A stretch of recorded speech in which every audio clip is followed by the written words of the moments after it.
Here's how I make a butterfly into a specimen.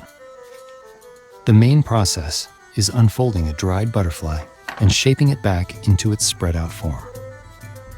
First, secure the butterfly's body to the center of the board with pins. Then, gently spread the wings and tuck them under the parchment paper. Next, position the wings so their shape and colors are evenly and clearly displayed. Finally, pin them in place over the parchment paper to let them dry in the perfect shape.